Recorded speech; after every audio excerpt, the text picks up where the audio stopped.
They tell us that to serve the Imperium is the highest honor, yet there are countless ways in which that service can be twisted, broken, and made into something far darker than even death. Among the most harrowing fates in the vastness of the 41st millennium is not the blade of an enemy, nor the touch of the warp, but the silent and inexorable transformation into a servitor. Imagine the weight of chains that are not iron, but grafted metal, veins turned into conduits, and thought reduced to programmed obedience.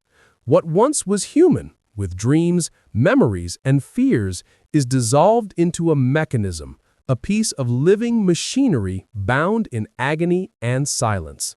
And the Imperium does not weep for them, for servitors are not mourned. They are used. They are spent. They are forgotten. If you wish to walk deeper into these shadows, to peer at the fate the Imperium hides in plain sight, then stay with us. Your support keeps these stories alive and a galaxy that devours memory itself. So lend your voice, like, share, and subscribe so that others may hear what becomes of humanity when flesh is no longer flesh, but function.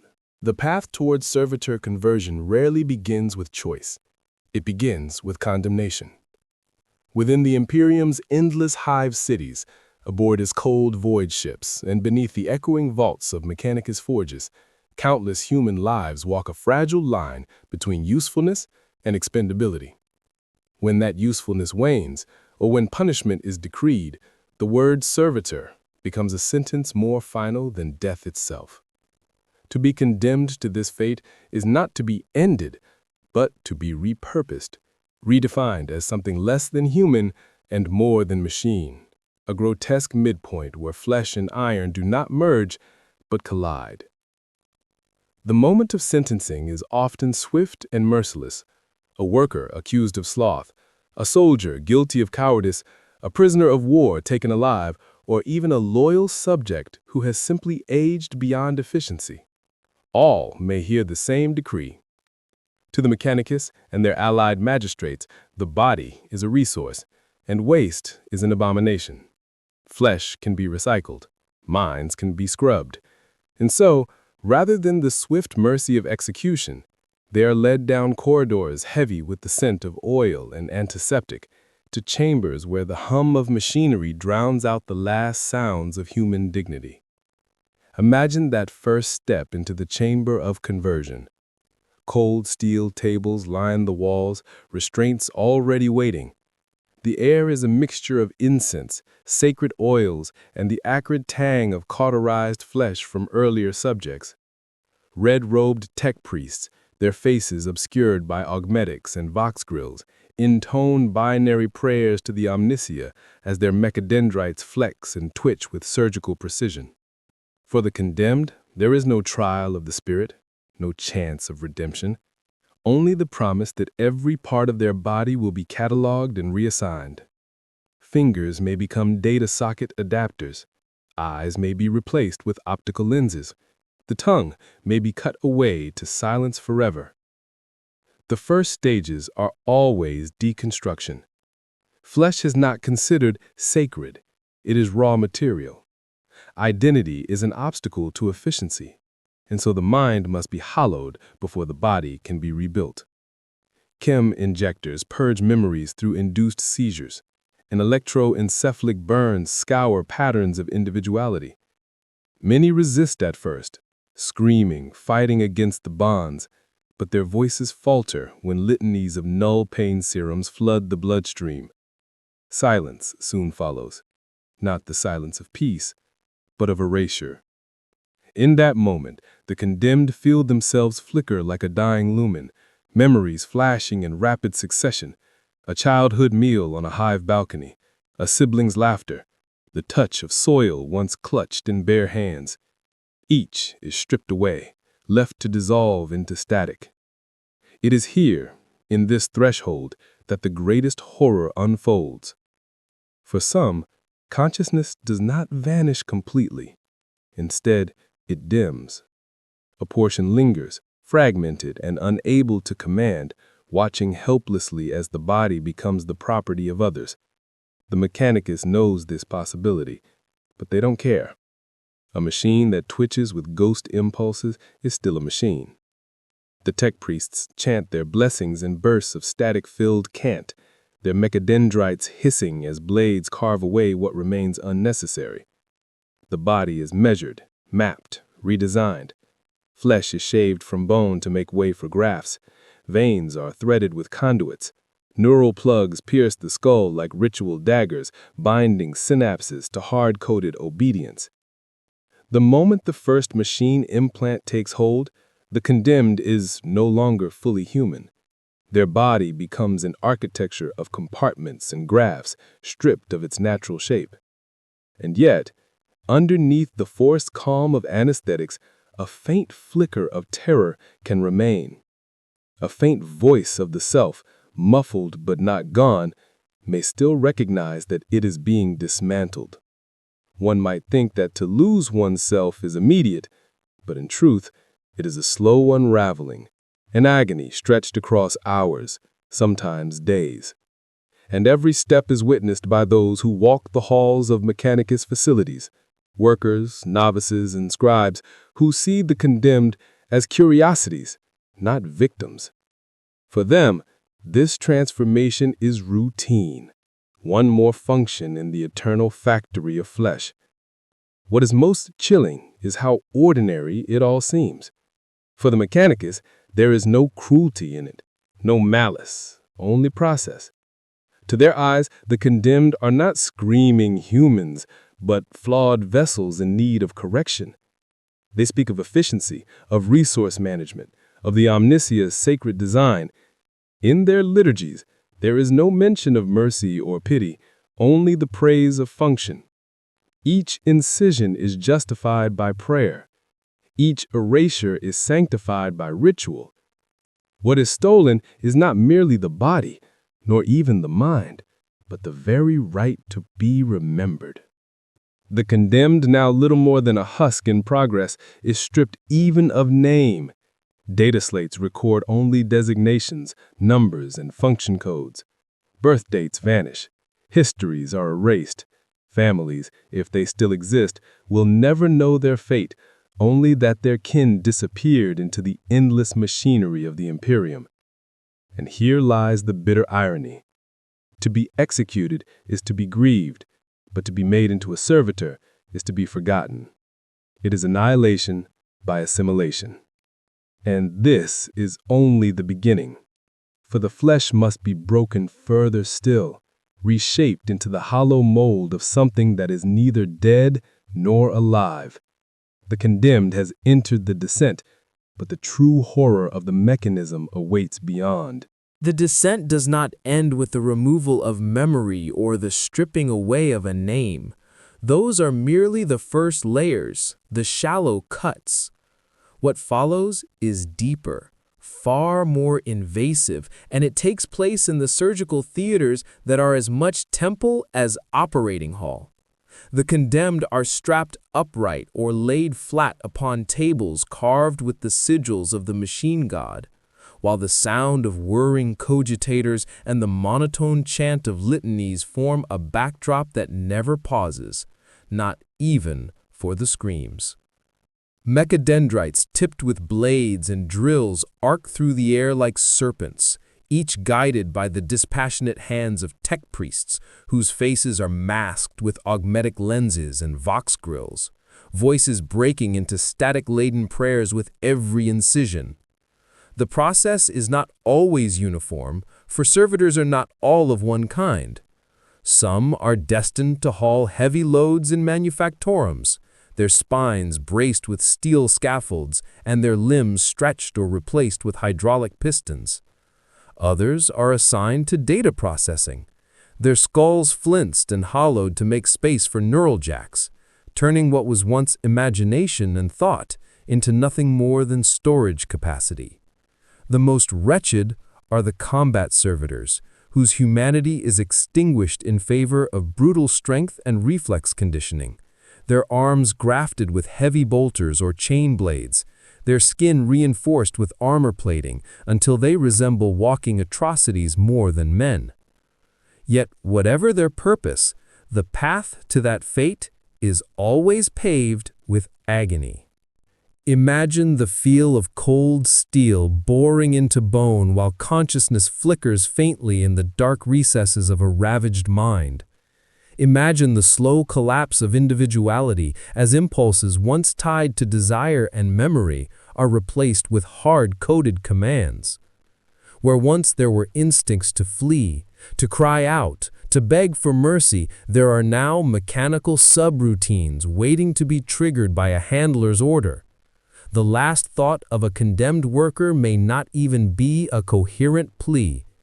It may be a smell recalled, the warmth of bread just pulled from a hive market stall, or the echo of a voice once loved. Then it is gone, overwritten by the sterile hum of machinery forcing obedience where once there was will. For the tech priests, the mind is no different than a data slate, an organic drive to be wiped, formatted, and repurposed. They speak in binaric code as their instruments pulse with bursts of light and hiss with coolant. Memory banks are scorched away with precise neural burns, leaving behind pathways designed not for thought, but for submission. Some fragments remain, like ghosts haunting a machine, but they are isolated and unable to communicate. A flicker of awareness may cry out silently, but no one hears, not even the servitor itself. The physical alterations are no less cruel. Mouths are sealed shut or reduced to grills for nutrient tubing, rendering speech impossible. Eyes are gouged out and replaced with red-lensed augmetics. Arms are severed and substituted for tools, guns, or manipulators, each calibrated for efficiency rather than comfort. Entire organs are replaced by humming devices, their flesh still warm, yet enslaved to the rhythm of machinery. The pain is immense, but pain is part of the process. It is not alleviated, but redirected, numbed only enough to prevent interference, while suffering itself becomes irrelevant to the mechanicus worldview. Pain is data. Pain is calibration.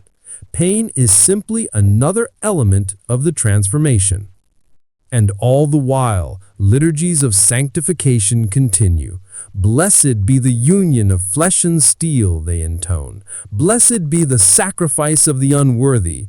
There is no compassion in their words, only reverence for the process itself.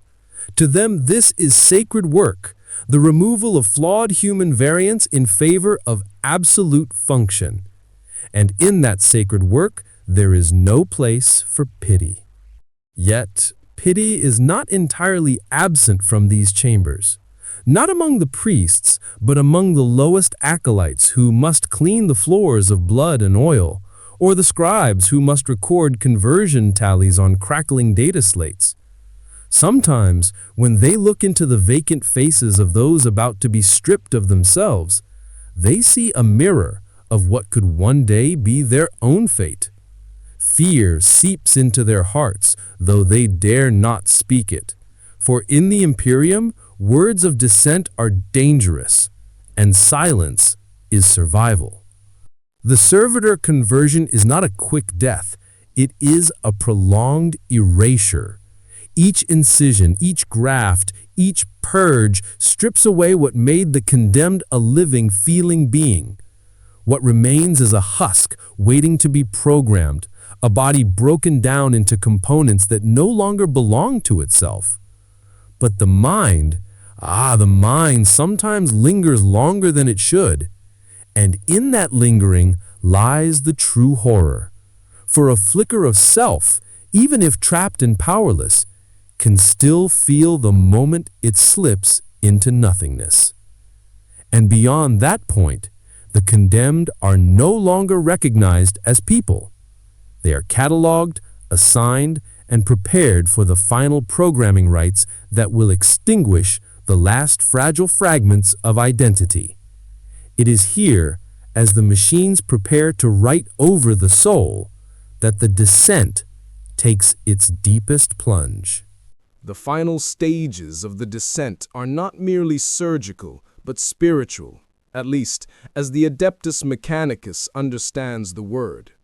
To them, the transformation of man into servitor is not just a technical operation, it is a consecration. The condemned body becomes a shrine of circuitry, its every nerve rewired into liturgy. By this point, flesh is nothing more than scaffolding for the will of the omnia. And yet, if any part of the mind remains, even in fractured whispers, it experiences this consecration not as sanctity, but as desecration of the highest order.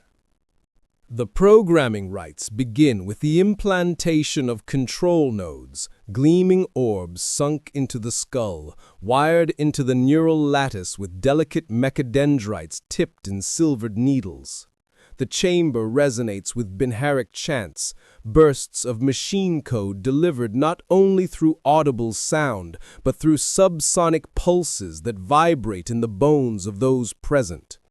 The condemned, if still faintly aware, feels the intrusion as thunder inside the skull, the soft tissue of thought buckling beneath cascades of forced code. It is not learning, it is not adaptation, it is domination. And with each pulse, individuality flickers like a lumen stripped of power.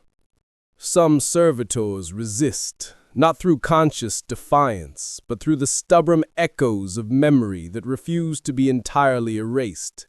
The Adeptus Mechanicus has accounted for this. Electroencephalic lashes are administered, scouring away resistance with bursts of searing light. To onlookers, the condemned convulses violently, teeth grinding until they shatter, eyes rolling back as their bodies twitch against restraints. To the tech priests, this is a necessary calibration. If fragments of personality remain, they are broken, scorched into embers too faint to interfere with programming. And yet, here lies the whispered horror. Some embers survive. There are stories, scattered and heretical, of servitors who twitch in strange ways when given orders, who hesitate for a fraction of a moment as though some forgotten instinct struggles against command. Such anomalies are usually dismissed, corrected by further programming burns, but they haunt the imagination of those few who witness them. Was that hesitation a ghost of self? Was that twitch a silent scream? The Mechanicus forbids such speculation, branding it as inefficiency of thought.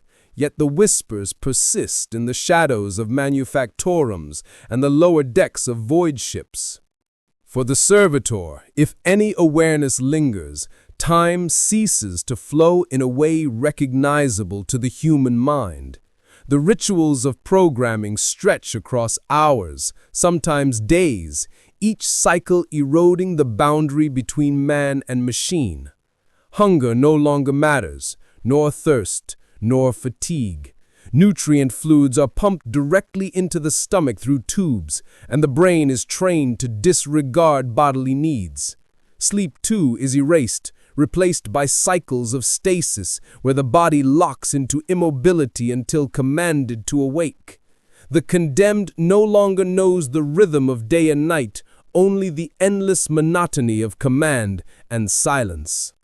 By the end of the rites, there is nothing left that resembles a life once lived. The last memories, the last sense of self, are buried beneath layers of obedience protocols and machine code. And yet, here lies the agony. The transition is not always perfect. Sometimes a fragment of awareness remains, not strong enough to rebel, but strong enough to observe. It sees through new lenses, hears through buzzing vox grills, and feels the ache of grafted limbs that never cease throbbing. It cannot act, it cannot cry out, it cannot even die unless commanded or abandoned. It can only witness its own unending silence. The tech priests declare the work complete with ritual affirmations, Blessed be the function, stripped of flaw. Blessed be the flesh, now perfected. The servitor is released from its restraints, not as a man or woman, but as a unit, catalogued by function, labor class, gun skull, combat servitor, data thrall. A handler enters commands into a data slate, testing reflexes, ensuring obedience. The servitor responds without hesitation, its body moving with mechanical precision. To onlookers, it is a machine given life. To the fragment that may still linger within, it is the moment of final burial. And when the conversion chamber doors open, the new servitor is marched out not to freedom, but into bondage without end. The halls of the Mechanicus echo with the clatter of steel-shod feet, the hiss of pneumatics, and the murmurs of scribes recording another successful transformation. Somewhere, a family wonders why their loved one never returned from judgment. Somewhere, a name fades from memory. But within the endless labyrinth of the Imperium, another tool has been born. Yet this birth is unlike any other, for it is a birth into unlife, into the eternal twilight of obedience without will. The descent is complete, but the silence that follows is even more terrifying, for if a flicker of humanity still lingers, it is trapped in a prison that has no door, no key, and no hope of release. The corridors outside the conversion chambers carry the smell of incense and oil, a mingling of the sacred and the industrial that defines so much of the Imperium's approach to flesh and function. Newly made servitors shuffle through these halls in silent processions, their footsteps irregular yet strangely unified, like the echo of a single broken heart spread across many bodies.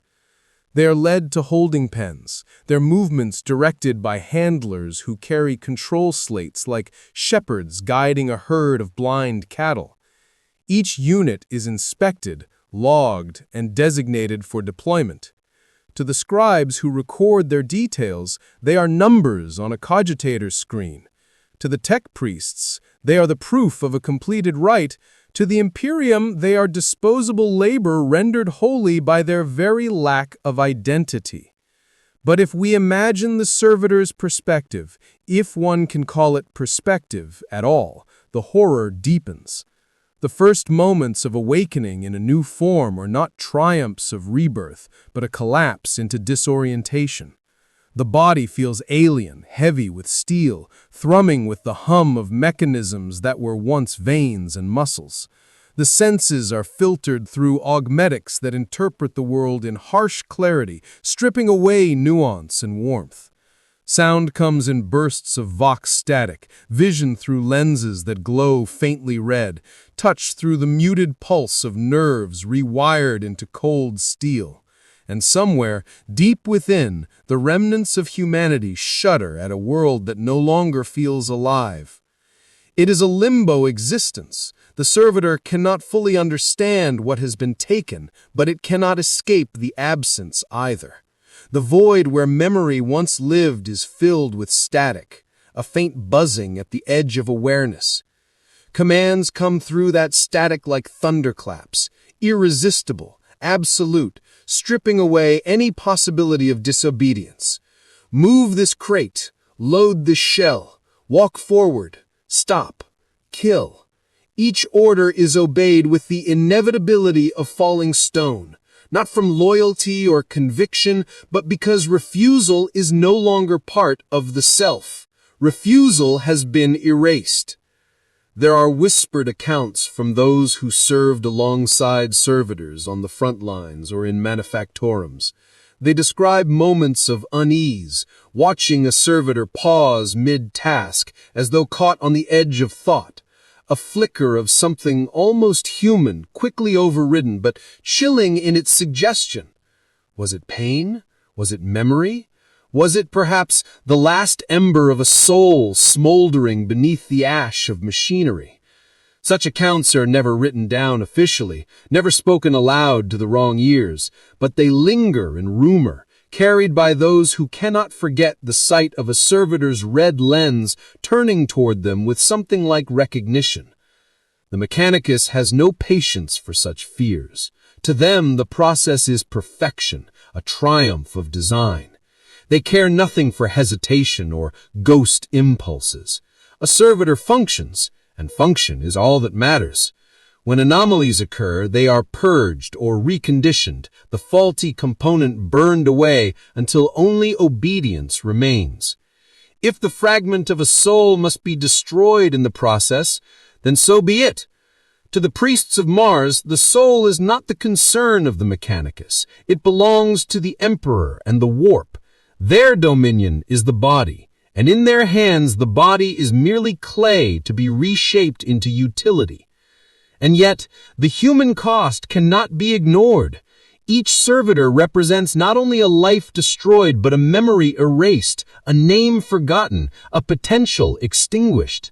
They are the silent grave markers of an empire too vast to mourn, too desperate to care.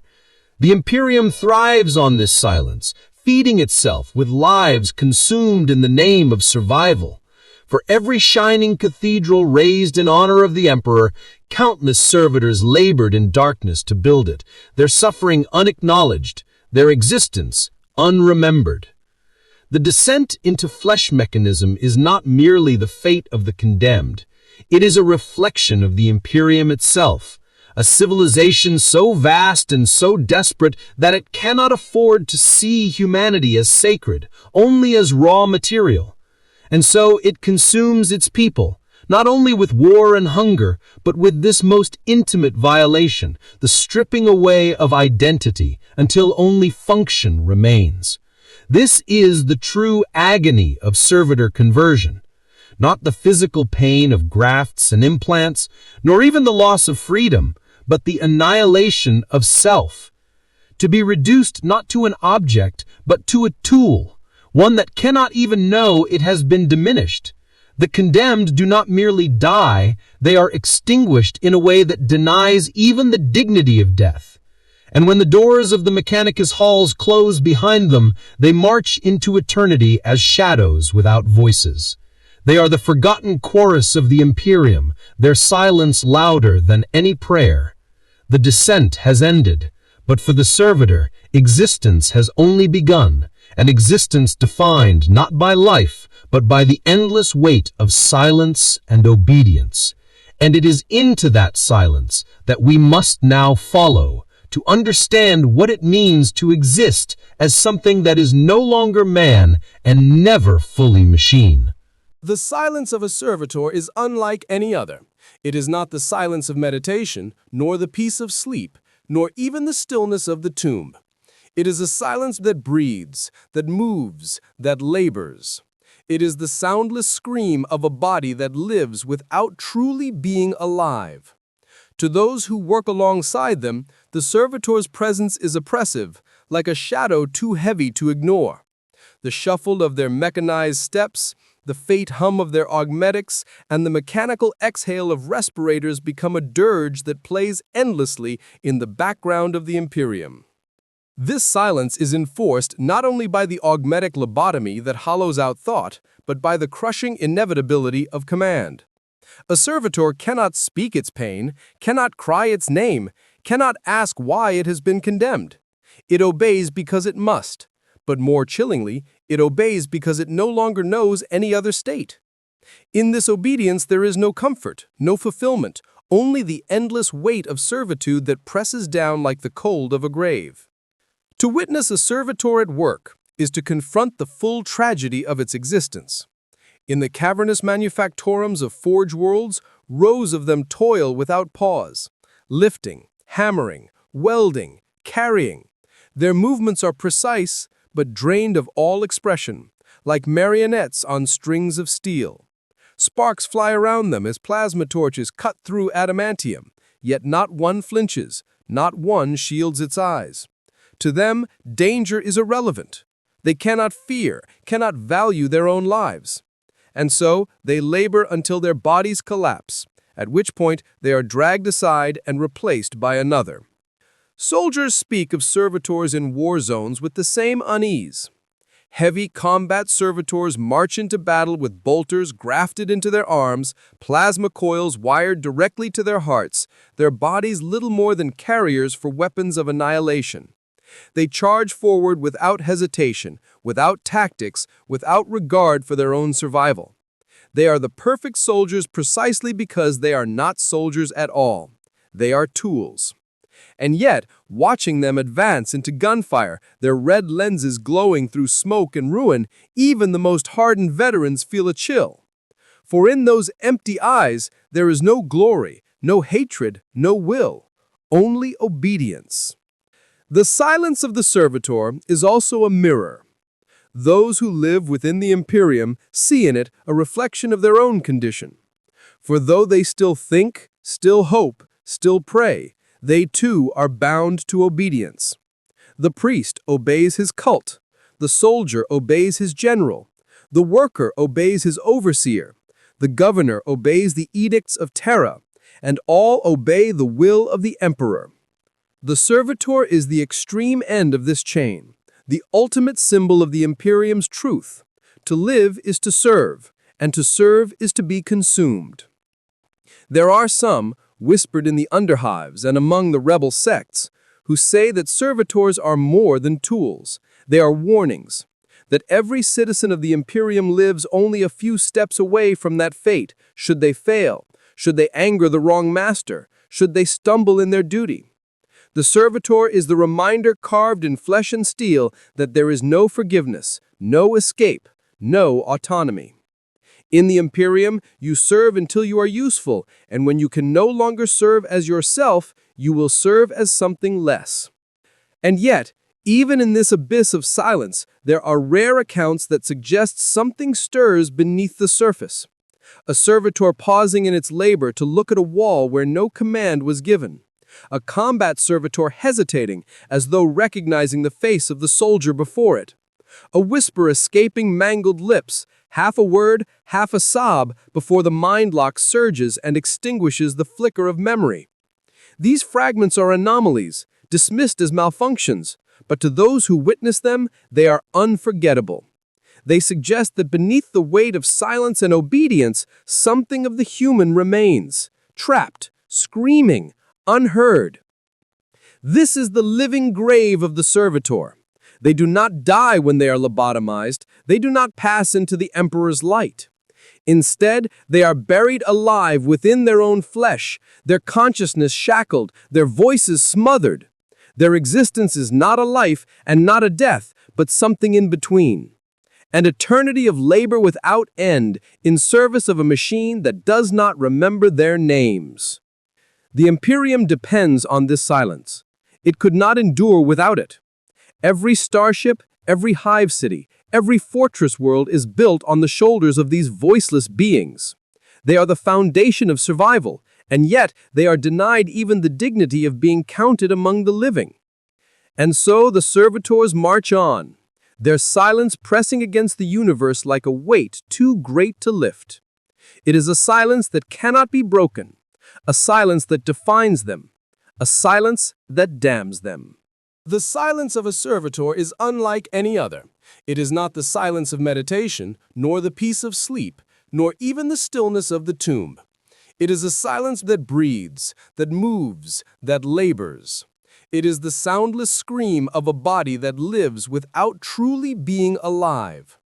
To those who work alongside them, the servitor's presence is oppressive, like a shadow too heavy to ignore. The shuffle of their mechanized steps, the faint hum of their augmetics, and the mechanical exhale of respirators become a dirge that plays endlessly in the background of the Imperium. This silence is enforced not only by the augmetic lobotomy that hollows out thought, but by the crushing inevitability of command. A servitor cannot speak its pain, cannot cry its name, cannot ask why it has been condemned. It obeys because it must.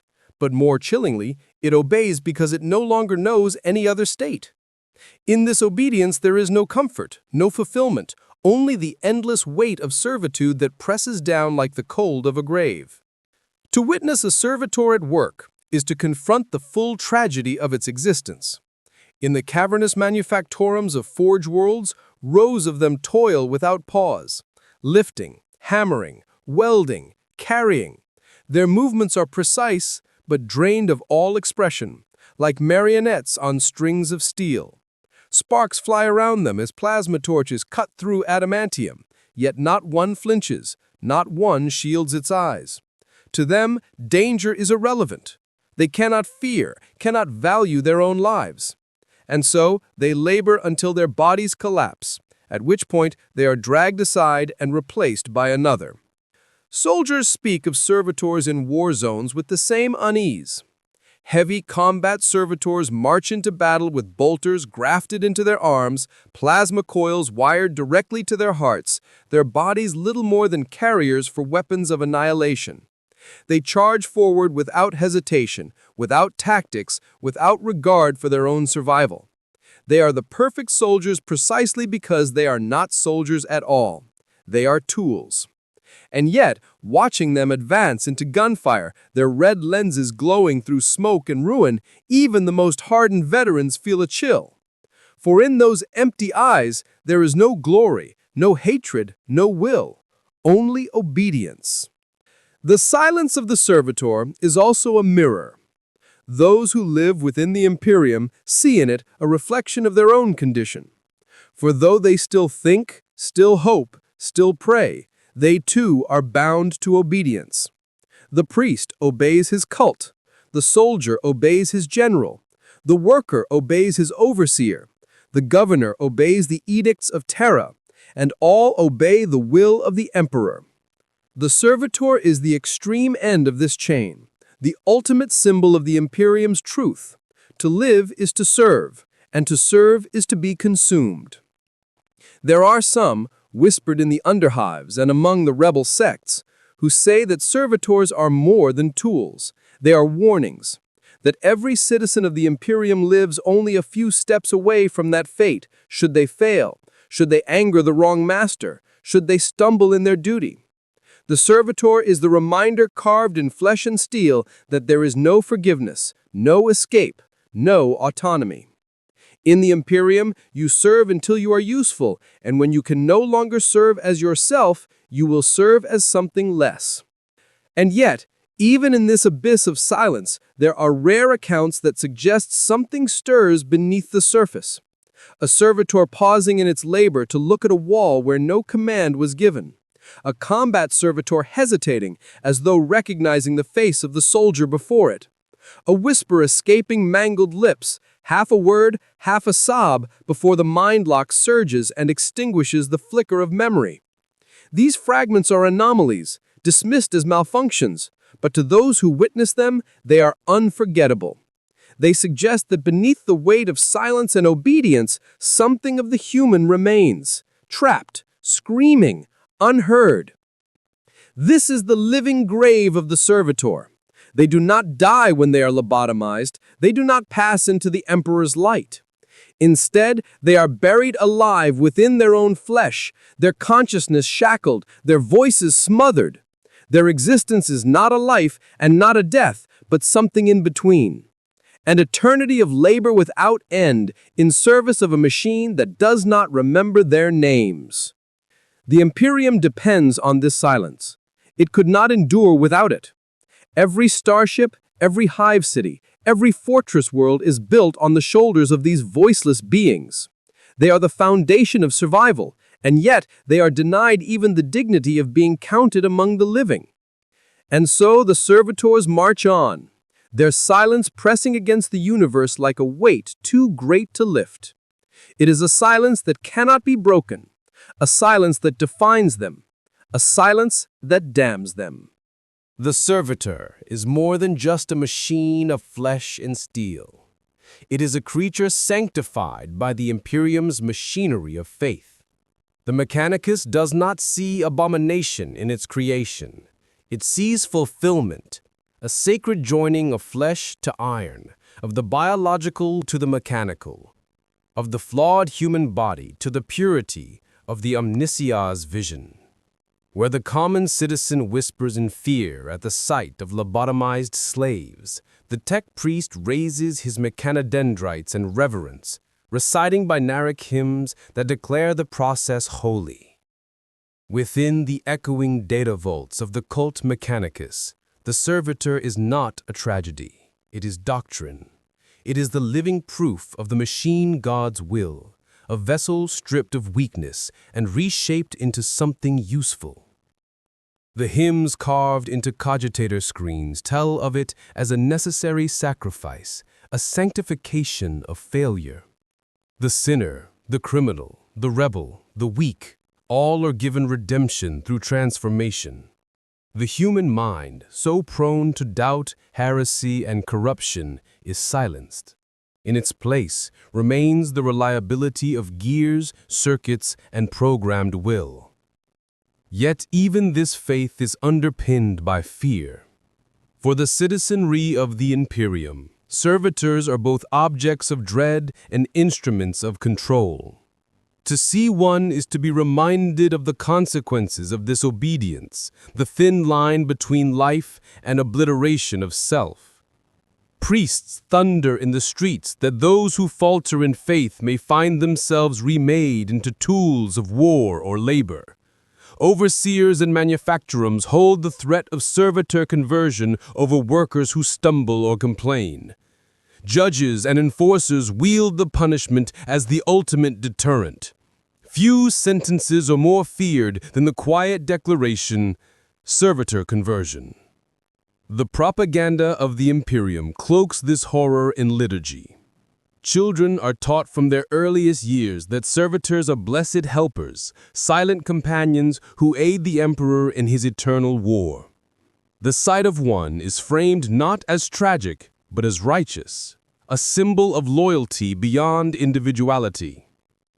Songs echo through Schola corridors, praising their unyielding obedience, their tireless work. The lie is hammered into young minds until it calcifies. To be stripped of self is not a curse, but an honor. To serve, even without thought, is to glorify Him on terra. But beneath the hymns, beneath the prayers, lies a current of whispered terror. The mother in the hive spire, clutching her child when a labor servitor shambles by, knows the truth that propaganda cannot mask. She sees the scar where the face was burned away for augmetic grafting, hears the hollow moan of flesh wrapped in steel, smells the rot of human tissue struggling against the corruption of machine. She knows, though she dares not say it aloud, that servitors are not saints, but victims. The propaganda is a veil, the horror bleeds through it like oil through cloth. The paradox is brutal. The Imperium, obsessed with loyalty and faith, demands its people both revere and fear the servitor. They must look upon a being stripped of thought and identity as an example of sanctified obedience, even as the sight make them recoil. It is this duality that keeps the populace chained. Worship and fear bind more tightly than chains of iron, and in this tension, the Imperium sustains its control. Even among the Adeptus Asteres and the Astra Militarum, there is unease. Space Marines, those post-human warriors raised to embody perfect discipline, often view servitors as grotesque reflections of themselves, the same genetic destiny, stripped of honor. The common soldier, hardened by years of war, still finds the presence of a combat servitor unnerving, its silence more terrifying than the roar of orcs or the screech of tyranids. What does it mean to fight alongside one who has been remade into an unthinking extension of command? It is a question few dare to linger upon, for the answer cuts too close to home. The Adeptus Mechanicus, of course, will tolerate no such doubt. For them, to question the holiness of the process is to risk censure, to risk being declared heretic. And in the Imperium, to be a heretic is often to be consigned to the very fate one fears. Thus, the cycle feeds upon itself. Fear enforces obedience, obedience demands silence, and silence breeds more servitors. So it is that the machinery of faith and fear keeps the vast empire of man grinding forward, built on the broken backs of those who can no longer speak their defiance. The Servitor is a monument to the Imperium's truth. Faith is not freedom, obedience is not safety, and even the act of survival can become its own damnation. The chance that Echo and the Manufactorums may call it blessed, but every scar and every lifeless gaze tells another story, one of a humanity stripped bare, enslaved not only to machines, but to an empire that consumes the soul itself. There are moments, fleeting and rare, when the mask of servitor silence cracks. They do not last long. Most are dismissed as malfunction, static in the Vox circuitry or corrupted enground imprints. But to those who witness them, these moments haunt the mind like the afterimage of a lightning strike, impossible to forget. For within the emptiness of the servitor, something sometimes stirs, the faint echo of the person who once was. The stories are scattered, often whispered in the low places of hive cities or carried like superstitions among soldiers. A dock worker swears that as he passed a heavy-lift servitor, its blank eyes shifted toward him, and its lips trembled with the beginning of his name, as though some fragment of recognition sparked within the ruin of its mind. A guardsman tells of a battlefield where a combat servitor froze mid-advance, its weapons still hot with fire, and for a heartbeat, its hollow voice rasped the word "home" before the mind lock surged and drove it forward once more. A scribe, working in the shadowed halls of a data crypt, insists she saw a servitor pause in its endless tallying, scratching a half-forgotten prayer symbol into the margin of parchment before its augmetic arm stiffened, correcting itself. These moments are not celebrated. They are feared, for they suggest that the humanity of the servitor is never truly gone, that beneath the layers of augmetic obedience and electro-sorcery lies a mind imprisoned, gagged, and screaming. To admit this is to admit that every servitor is not a blessed machine, but a living torture. Thus such accounts are silenced. Overseers who hear of them strike the stories from records, priests condemn them as heretical exaggeration, and Mechanicus adepts reduce them to glitches. But no amount of denial can erase the image of a servitor whispering a word it should no longer know. The fragility of humanity lingers even in the smallest gestures. A servitor might tilt its head at a sound that should not matter. It may hesitate before placing a tool, as if trying to recall a habit ingrained long before its augmetics. A maintenance servitor, repairing a plasma conduit, may pause to trace a groove in the wall, as though the hand remembers what the mind cannot. These flickers are never more than fragments, brief sparks that gutter out as quickly as they appear. Yet they are proof that beneath the iron obedience, the prisoner remains. For those who must work alongside servitors, these glimpses can become unbearable. A manufactorum overseer who sees a servitor's jaw twitch as though it were trying to speak may find sleep haunted by the thought of what words might have been trapped there. Soldiers who hear a servitor mumble broken syllables during downtime in the barracks may refuse to meet its gaze again.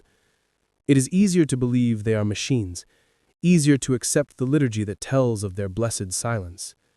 To think of them as men and women trapped behind steel is to court madness. Yet there are those who cannot look away.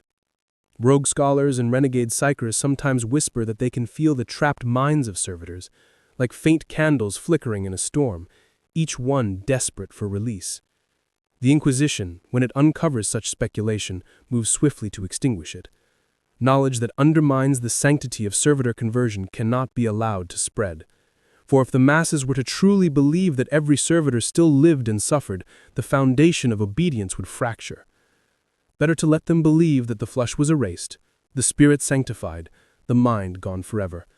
Better to let them sleep without guilt. But perhaps the cruelest truth of all is that even these fragments of humanity are not mercy. They are curses. To remember a word, a gesture, a prayer, only to have it torn away by the shock of the mind lock, is to suffer anew. The servitor that whispers home cannot go there. The servitor that scratches a prayer cannot complete it. The flicker of self is extinguished before it can become flame, leaving only a deeper silence in its wake. It is a reminder that the prison is sealed, that escape is impossible. And yet, even this fragile remnant of humanity gives rise to rumors, carried in the hidden corners of the galaxy. Some cults whisper that in the moment of death, as the augmatics finally fail and the flesh breathes its last, the servitor soul escapes the prison, rushing toward the Emperor with the full weight of its agony and obedience. Others claim that these brief flickers are not malfunctions at all, but deliberate, engineered by the Emperor himself, a way to test the faithful, to see if they will show mercy to those trapped within iron and flesh. Still others, darker in their thinking, wonder if the warp itself toys with these husks, stirring faint memories to torment those who remain alive inside. Whatever the truth, the fragile remnants of humanity in Servitors remain the deepest wound in their existence. They are reminders that the silence is not perfect, the obedience not absolute, the transformation not complete. Something human always lingers, smothered beneath the machinery, crying out in ways that none are meant to hear. And though the Imperium insists on denying it, those who have seen such moments know. The living grave is never fully silent. There are always echoes. The servitor's existence is not one of permanence, but of consumption.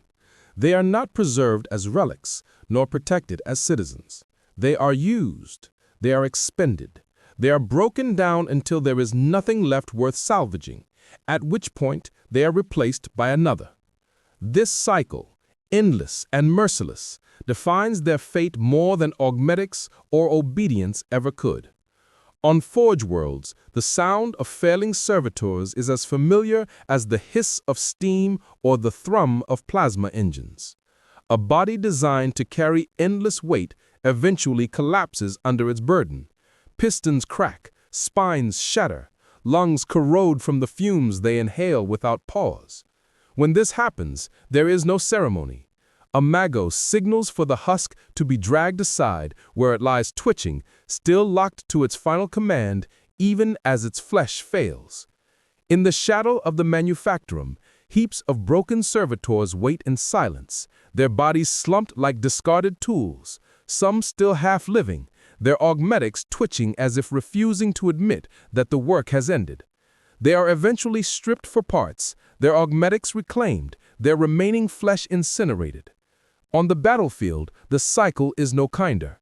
Servitors charge forward until their limbs are blasted apart, until the ammunition reservoirs fused to their frames run dry, until the heart that powers their plasma cannon burns itself into ash. Those that fall are not retrieved with honor. No one raises a banner for their sacrifice. No one carries their remains with reverence. They are left where they fall, their hollow eyes staring into the void, until the scavengers come to pry what is useful from them. In the ash and smoke of war, their remnants litter the ground like broken statues, monuments not to valor, but to expendability. It is this disposability that most clearly reveals how the Imperium views them. A citizen, even one crushed by the endless demands of a hive world, still clings to the illusion of worth, the idea that their name, their faith, their toil matters to the Emperor. A soldier believes his death will be recorded in a regimental chronicle, his service honored. A priest believes his prayers echo into eternity. But the servitor is denied even this illusion. They are made to serve without recognition, to die without remembrance, to vanish without consequence. And yet, for all this, the Imperium cannot survive without them. Every city, every starship, every fortress depends upon their labor. From the mines of dead worlds to the cathedral ships orbiting Terra itself, servitors are the unseen foundation of all things. The cycle of their use and replacement is the cycle of the Imperium's own survival. Without their endless work, the manufactorums would fall silent, the fleets would be stranded, the hive spires would collapse. Their silence is the lifeblood of the empire. And so they are consumed all the more ruthlessly, as if the Imperium itself were a great machine devouring them endlessly to keep its gears turning. There are whispers among those who see too much, who walk among the broken heaps or patrol the battlefield carcasses. They say that the cycle cannot last forever, that the endless expenditure of human flesh and will must reach a breaking point. They wonder in private if the Emperor looks upon the mountains of broken servitors with sorrow or with approval. They wonder if the machine will one day grind itself down, if the supply of the condemned will run dry, if the very silence upon which the Empire relies will one day collapse into a roar of rebellion. But these are only whispers, and they die quickly. To voice them aloud is to invite the same fate. To question the cycle is to risk becoming part of it. Better to remain silent. Better to obey. Better to believe that the servitors are blessed, that their end is holy, that their replacement is a continuation of divine will. So the cycle continues. Flesh is broken, metal reclaimed, silence enforced. The servitors march until they fall, and then others rise in their place. The Imperium grinds forward on their backs, never pausing to count how many have been devoured, never acknowledging the grave it digs with every replacement. And in this endless cycle of use and discard, the true weight of obedience is revealed. It is not only the silence of the servitor that damns them, but the silence of an empire that has chosen not to hear their suffering. In the shadow of that silence, the galaxy turns, uncaring, and the living graves of the servitors multiply, one cycle after another. What remains is not memory, not honor, not history. What remains is obedience, stripped of meaning, stripped of self, stripped of everything that once made them human. If the silence of the servitor is its prison, then the whispers of memory are its torment. For though the mechanicus insists that the lobotomization and programming erase all thought, there lingers a terrible possibility that the soul remains chained within the husk, enduring the endless labor in mute agony. No one speaks this truth aloud, but it is carved into the glances of those who have seen a servitor falter. Its eyes flicker, its lips tremble with a word it should not know. The Imperium is built on faith, and that faith proclaims that the soul belongs to the Emperor. At death, it is said, the righteous are drawn into his light, sustained in his eternal vigilance. But servitors do not die when their minds are carved apart. They breathe, they walk, they serve. Their flesh rots and yet endures. What then of their souls? If life is defined by obedience, but identity is erased, where does the spirit reside? Is it trapped in silence, still bound to a body that no longer remembers itself? Or does it linger at the edges, unable to depart until flesh finally fails? These questions gnaw at the faithful, though only in the deepest silence of their own minds. Some imperial preachers declare that the soul departs at the moment of conversion, fleeing the ruin of thought and memory. To them, the servitor is an empty vessel, a machine powered by biological residue, but no longer human in essence. This doctrine comforts the fearful. It allows citizens to look upon servitors without guilt, to believe that the husks are no more damned than a discarded piece of armor. But others whisper a darker litany, that the soul remains chained to the body, its consciousness shackled, its will drowned beneath endless programming. In this version, the servitor is not free of self, but trapped within it, unable to act, unable to speak, suffering an eternal half-life until its frame finally collapses. It is this second belief, whispered in the shadows, that gives rise to tales of madness. Not the madness of the servitors themselves, but of those who work among them. Engine seers claim that when one spends too long near a servitor, one begins to feel its silence pressing inward, a pressure in the skull, as though the buried soul is trying to claw its way into another mind. Guardsmen stationed with combat servitors sometimes dream of being bound in steel, their own limbs replaced, their own voices stolen. Manufactorum overseers who must command legions of labor servitors often find themselves waking in the night, unable to shake the image of their own faces grafted onto a featureless shell. These terrors are not dismissed as mere imagination by all.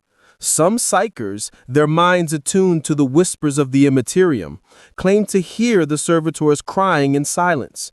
They speak of shadows in the warp that bear human faces twisted in anguish, tethered to their living husks by chains of iron and cold.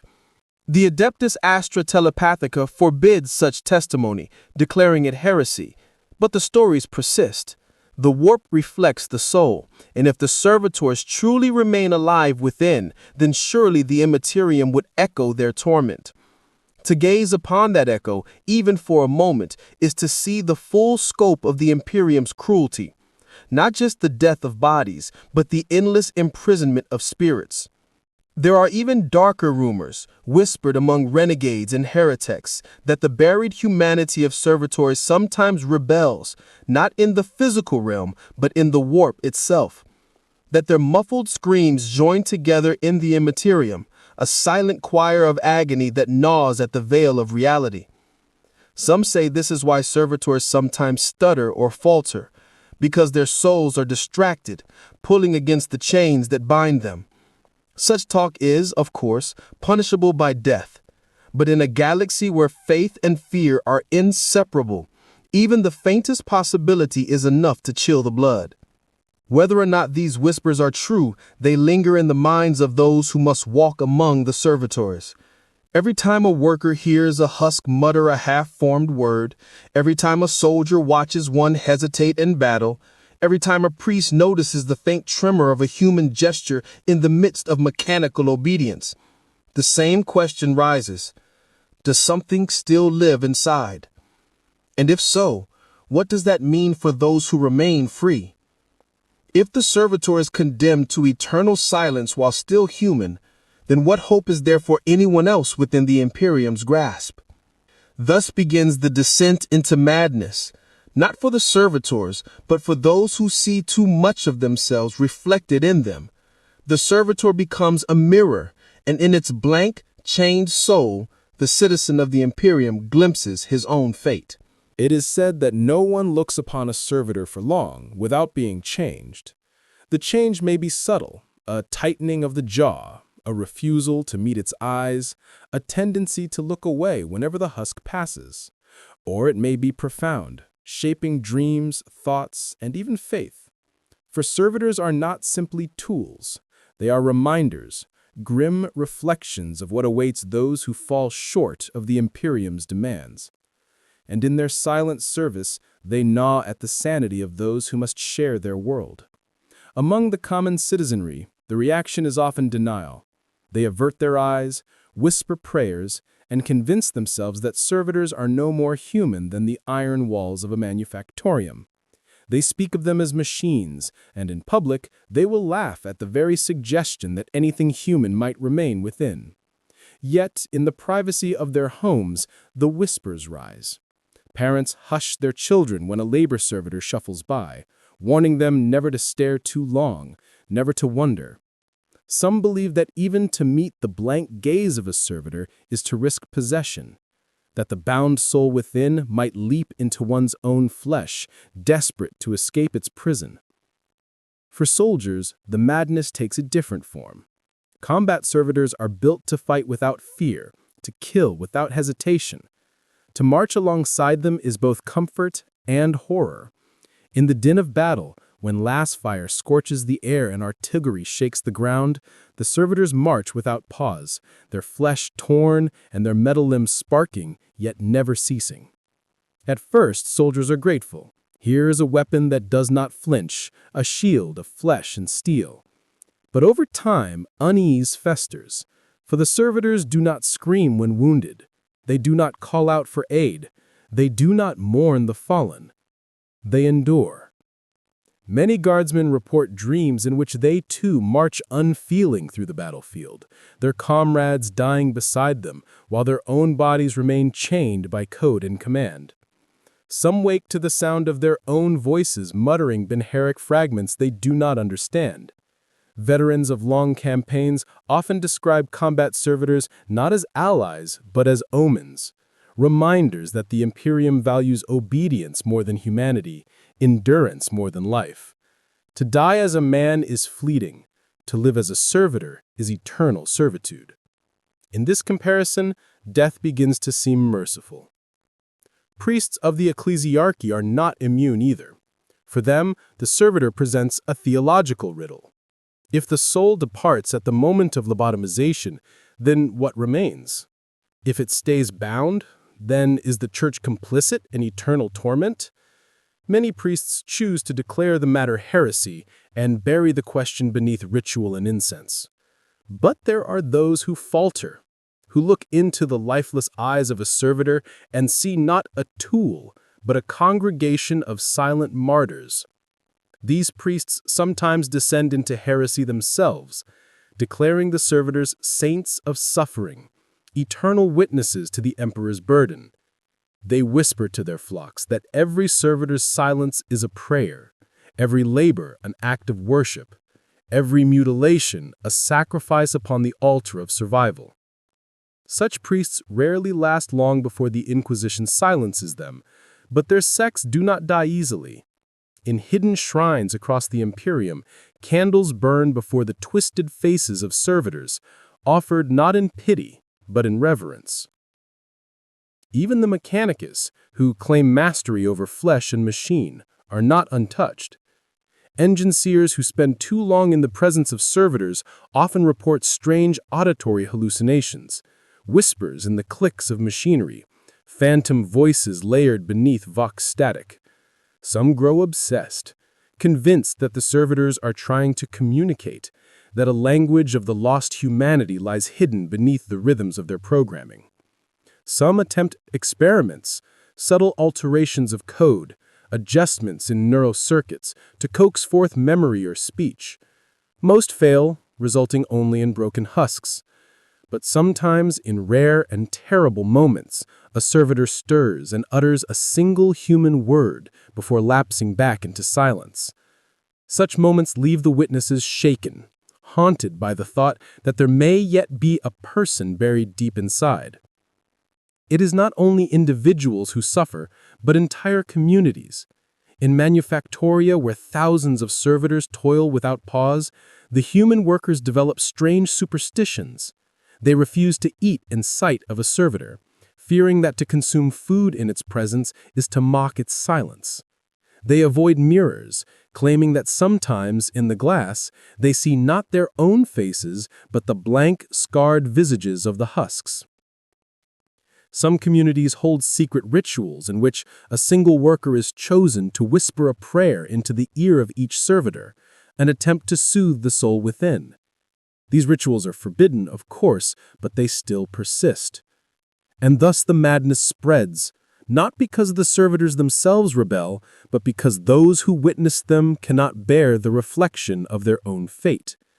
To look upon a servitor is to see the truth of the Imperium, that humanity is expendable, identity is fragile, and the line between man and machine is thinner than flesh. Those who deny it live in fear. Those who face it descend into obsession. Few remain untouched. For in the stillness of the servitor, the Imperium sees itself, silent, obedient, unfeeling, and chained. There are truths within the Imperium that cannot be spoken, yet they linger, whispered in hidden corners and carved into stone beneath the weight of centuries. Among these forbidden truths, few are more dangerous than the heresies that grow from the existence of servitors. For while the Mechanicus claims them as tools, and the ecclesiarchy frames them as vessels emptied of humanity, others see them differently. To some, servitors are neither machine nor husk, but sacred relics of torment, silent saints of flesh and iron. In the depths of hive cities, beneath the roar of manufactoria and the glare of lumen strips, cults rise in secret. They gather in rust-choked chambers, far from the eyes of the Arbites, and there they bow before their chosen idols. Labor servitors chained to walls, their eyes filmed with chemical pallor, their mouths sewn shut with steel thread.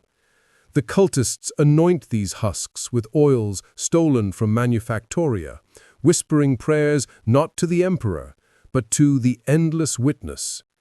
They believe the servitors are not soulless, but immortalized fragments of humanity, bound forever to watch the Imperium grind itself to dust.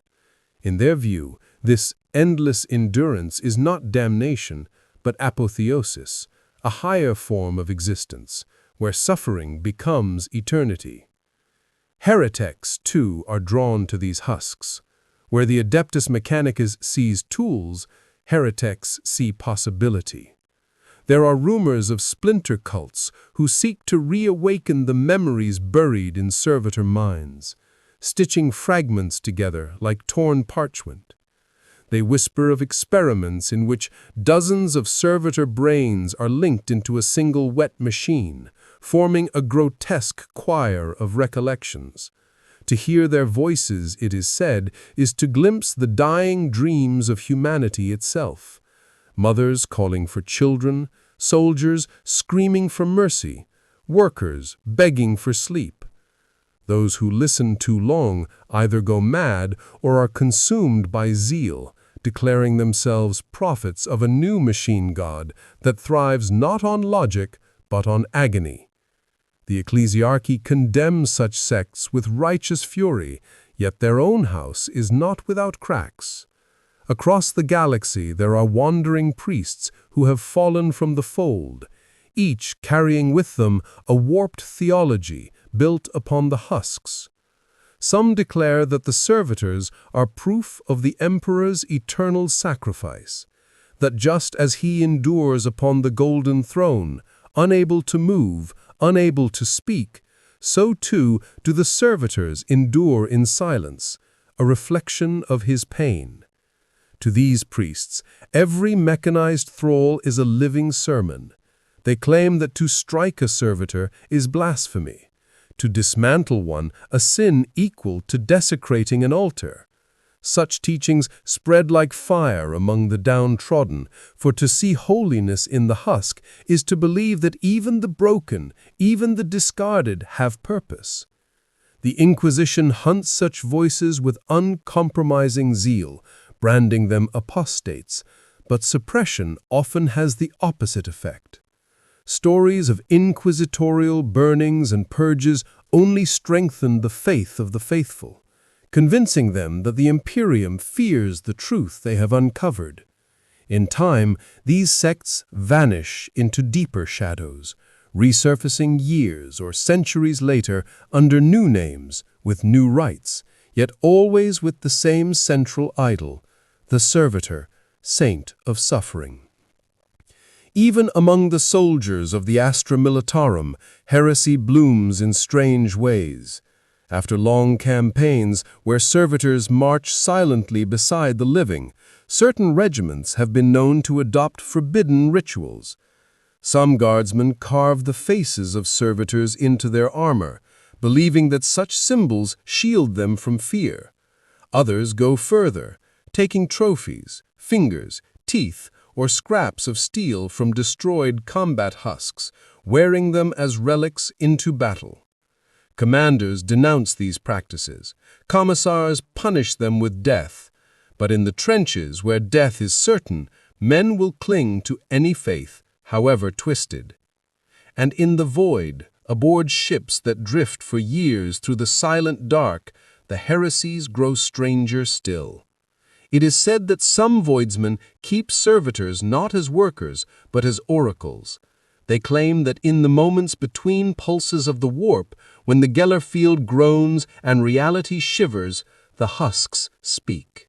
Not in Binharic, not in human tongue, but in words that cut directly into the mind, words that cannot be forgotten.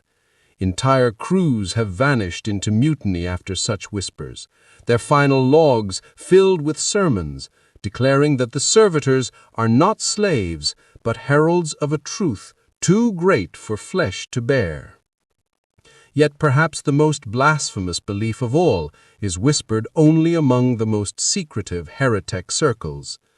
They claim that the emperor himself was the first servitor, that when he ascended to the golden throne, when his body was bound and his will fused into the machinery that sustains humanity, he became the archetype of the husk.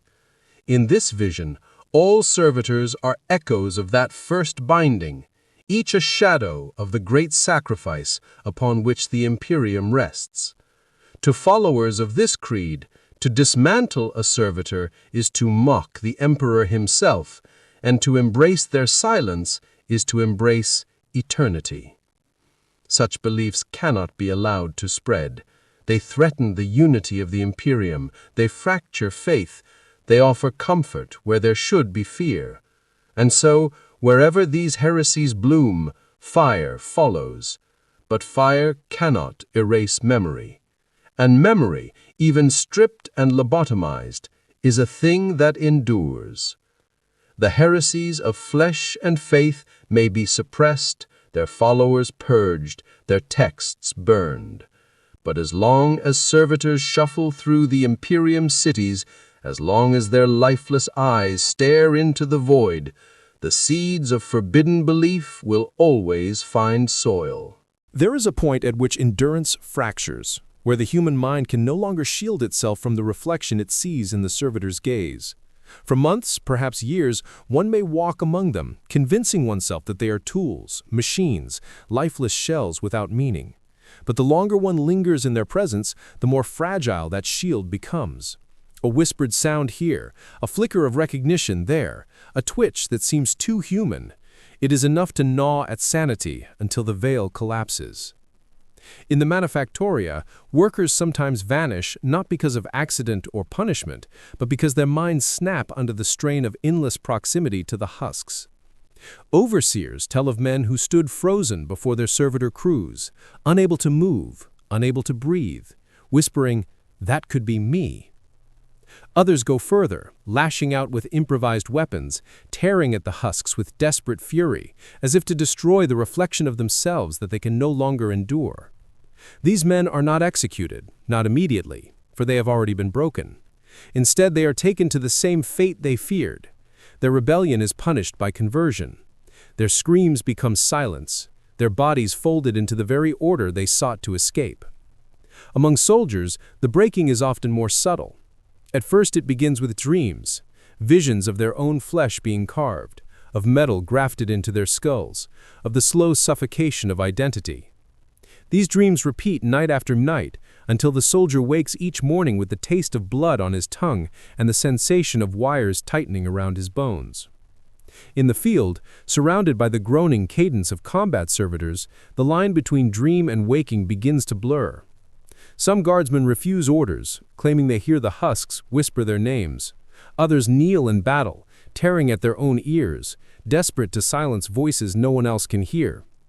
Commissars call it cowardice and execute them swiftly, but the surviving soldiers always glance nervously at the servitors nearby, as though the husks themselves had claimed another victim. Priests, too, are not immune.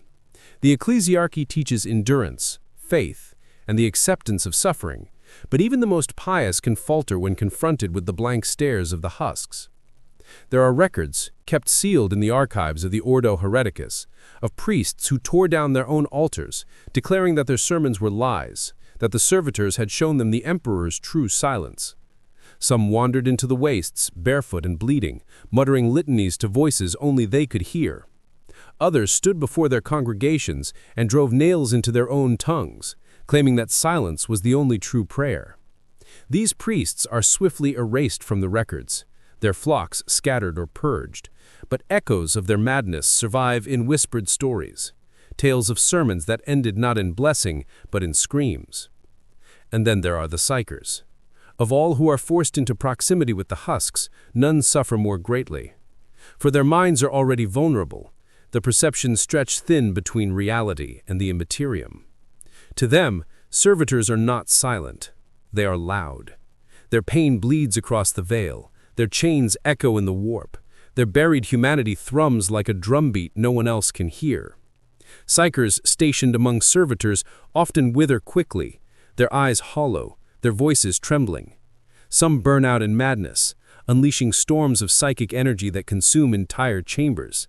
Others simply collapse, muttering apologies to unseen figures as their brains bleed from within. The black ships collect those who survive long enough, but many never reach such mercy. The collapse of sanity does not always end in destruction, however. Sometimes it ends in transformation.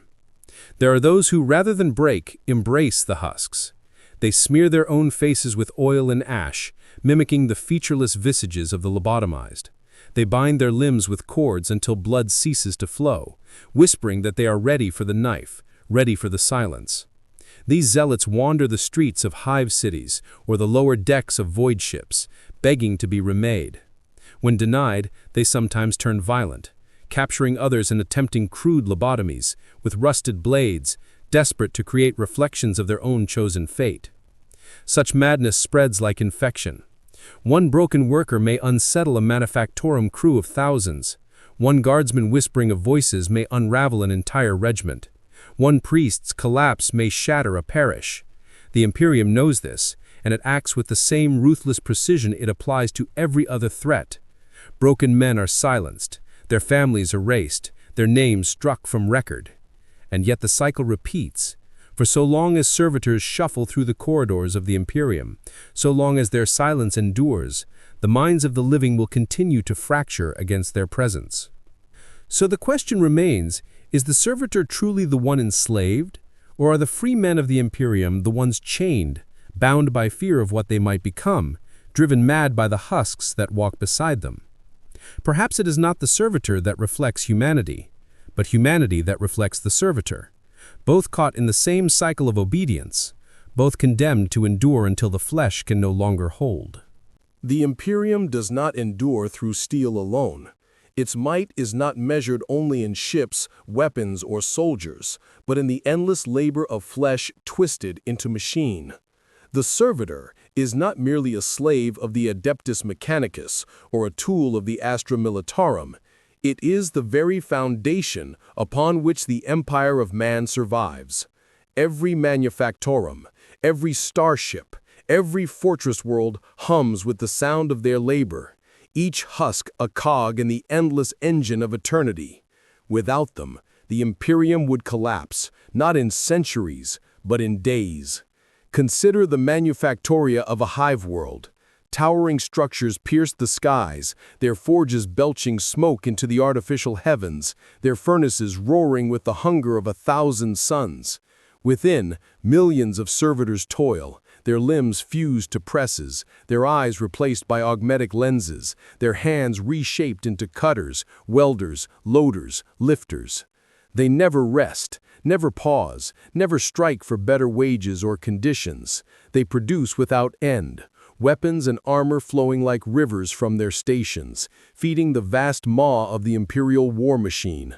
The citizens of the hive whisper of the iron tide within those walls, the endless ranks of husks whose lifeless rhythm sustains their lives without thanks or recognition. On the decks of void ships, servitors are even more essential. Vast cathedral ships, kilometers in length, drift through the void, their holds brimming with supplies, soldiers, and weapons. Yet it is not the captains or officers who ensure the survival of these leviathans, but the husks that keep the engines burning, the void shields humming, the weapons primed. Gunners with their arms replaced by cannon interfaces, their eyes forever staring down targeting optics, serve until their flesh rots from their bones. Navigational thralls hum coordinates in binary whispers, their lobotomized minds locked into communion with machines they no longer understand. If one stands in the lower decks of a great void ship, one can hear it, the drone of servitors chanting in perfect unison, a chorus not of faith, but of programming. It is said their voices are the heartbeat of the vessel, and that when their rhythm falters, death is not far behind. Even the holy worlds of the Imperium, places drenched in worship and sacrifice, cannot function without them. In the Ecclesiarchy's grand cathedrals, servitors kneel forever in prayer, their voices filtered through vox grills, repeating the same sacred words for centuries. In the archives of Terra itself, husks shuffle endlessly through vaults, bearing data slates, repairing archives, scrubbing dust from records that stretch back to the dawn of mankind's Imperium. The faithful who kneel beside them rarely question their presence. To them, the husks are simply part of the liturgy, their silence a mirror of the Emperor's. But it is in war that the Servitors reveal the true scope of their importance. For war is the Imperium's lifeblood, the eternal state of existence for mankind, and without the husks, the war machine would collapse under its own weight. Siege-breakers servitors carry ammunition too heavy for 10 men, combat servitors march into gunfire with no fear, and engine thralls drive the war machines of the Astra Militarum into battle without hesitation. To the generals, they are expendable tools. To the soldiers who fight beside them, they are both blessing and curse, indispensable allies that remind them of their own fragile mortality. There are some who say that the Imperium itself has become a servitor, a vast husk of empire, its mind lobotomized by millennia of bureaucracy and dogma, its body grafted into the machinery of war and faith. It shuffles through eternity, unthinking, unchanging, unable to cease its labor, its will drowned beneath programming so ancient that none can alter it. If this is true, then every servitor is not just a tool of the Imperium, but its reflection, each husk a miniature empire of silence and obedience. The Adeptus Mechanicus will not call them saints, the Ecclesiarchy will not name them martyrs, the Astra Militarum will not call them brothers, yet without them, the stars would go dark, the fleets would fall silent, the manufactoria would cease to thunder. The Imperium is an edifice of 1 trillion souls, but its foundation is built upon silence, upon the suffering of those who cannot even speak their torment. And still they labor, century after century, nameless and forgotten, eternal in function, erased in identity, flesh bound to empire forever.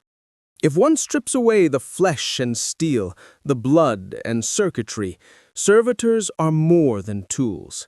They are symbols. Not by design, perhaps, but by inevitability. For wherever they are seen, the husks embody the paradox that sustains the Imperium. Salvation through suffering, progress through stagnation, faith through silence. They are living sermons, whether the Ecclesiarchy admits it or not, and every citizen who beholds them feels the weight of that paradox pressed upon their soul. In the grand cathedrals of the Ecclesiarchy, servitors kneel in perpetual prayer. Their voices echo endlessly, filtered through vox grills, repeating the same sacred litanies for centuries, without error or fatigue. To the faithful who gather there, the sound becomes the background hum of worship, indistinguishable from the chanting of choirs and the tolling of bells. But there are always a few who stop to truly listen, who realize that the voices they hear are not divine, but programmed. And yet perhaps that is what makes them holy. Not that the servitors crave of their own will, but that they cannot stop, no matter the cost. Their devotion is eternal because it is enforced. Their faith unbreakable because it has been carved into them with blade and augmetic. The faithful are told to see this as proof of the Emperor's glory. Others see only mockery, a reflection of their own powerlessness dressed in the robes of piety. On the battlefield, servitors carry another kind of sanctity, the sacrament of expendability. To generals of the Astra Militarum, they are divine gifts, vessels of flesh and steel that bleed in place of men. Ammunition bearers stagger beneath loads that would crush any mortal soldier, their backs bent, their voices silent, their feet steady even as artillery rains upon them. combat servitors march into enemy fire with the same inevitability as the dawn, their limbs shattering under bolter rounds, their blood steaming against armor, yet still they advance, still they strike. To the soldiers who fight beside them, their presence is a paradox of comfort and terror. Comfort because they absorb death that might otherwise fall upon human comrades. Terror because in their faceless visages the soldiers see themselves, see the fate that awaits them should they falter. The Adeptus Mechanicus, of course, views this with neither dread nor reverence, but with purpose. To the priests of Mars, servitors are proof of the unity of flesh and machine, evidence that the omniscious path is righteous.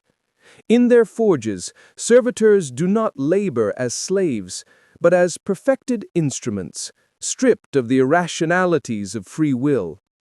Every lobotomized husk is a hymn to efficiency, every silence a rejection of the weakness of flesh. The Mechanicus does not weep for what is lost, for in their view nothing is lost. The human spirit is a flaw, the body is a resource. In the Servitor, that resource has been purified into function, untainted by the chaos of desire or doubt. And yet the paradox remains even for them. For if the Servitor is truly a perfected union of flesh and steel, why does its presence unsettle even the most devout of tech priests? Why do their liturgies speak of silence and obedience but avoid the question of the soul? Perhaps it is because, in their deepest logic, the priests know what others only whisper, that there is no true perfection here, only mutilation. The Servitor is not a new form of life, but the ruin of an old one, dressed in the illusion of purpose. There are whispers, always whispers, that servitors, in their silence, form a greater liturgy than the ecclesiarchy dares to imagine, that their endless labor, their ceaseless obedience, creates a choir of suffering that echoes across the stars, a litany of flesh bound to steel that resonates not only in manufactoria and battlefields, but in the warp itself. If the prayers of the faithful can reach the emperor upon the golden throne, then what if the cries of those who cannot speak? If devotion carved by blade is still devotion, then surely their silence too must reach him. And if he hears it, what then? Does he weep? Or does he, in his own eternal silence, recognize himself in their plight? For he too is bound to machinery. He too is sustained by endless sacrifice. He too endures without voice, without rest, without end. The emperor upon the golden throne is the greatest servitor of all. His mind chained to the astronomicon, his body nailed into the machinery of terror. To believe this is heresy. To speak it aloud is death. And yet the parallel cannot be denied, not by priests, not by soldiers, not by the downtrodden who look upon the husks and see their emperor reflected. Thus, servitors are more than mere tools. They are sacraments of suffering, relics of obedience, living icons of a paradox that defines mankind's empire. To some, they are proof of faith. To others, the deepest blasphemy. And to all, they are reminders that in the Imperium of man, eternity is not glorious. It is silence. It is function. It is the unending machinery of flesh. The warp is a sea of thought, of will, of soul. It is shaped by dreams and terrors, by faith and hunger, by every flicker of emotion that mortals have ever felt. Even the smallest life casts its shadow there, a ripple upon the immaterium. But servitors do not. That, more than their husked forms, is what unsettles those who must see with the mind's eye. To a psyker gazing into the warp, humanity burns like a constellation. Each soul flickers, dim or bright, weak or strong, but alive with motion. The faithful glow like torches, their devotion radiating into the sea of souls, while the faithless smolder, their emptiness still a presence. Even beasts have sparks, primal fires that rage or gutter, but a servitor, it is nothing. Where a man once was, there is now only a hollow. Not darkness, darkness itself has texture, depth, hunger. The servitor is not even that. It is absence. It is silence. The warp recoils from it, or perhaps simply passes through it as if it were not there at all. For the Scholastica Psychana, this absence is a torment. Young psychers who behold a servitor for the first time often recoil, their minds whispering that something is broken, something is wrong. Some are driven to madness, staring into the void where a soul should be and finding only the terrible stillness of mutilated essence. The masters of the telepathica instruct them not to dwell upon it, for to gaze too long upon absence is to invite the void into oneself. And yet, how can they not? For servitors are everywhere, in the halls of the Adeptus Administratum, in the depths of the Manufactoria, on every battlefield and ship. Each one is a wound in the sea of souls, and the more of them there are, the greater the silence grows. Some whisper that this silence is not natural, that it is a construct, a shadow deliberately engineered by the Mechanicus, that when they carve away the mind and chain it to obedience, they also carve away the soul, casting it into some unknown oubliette beyond mortal sight.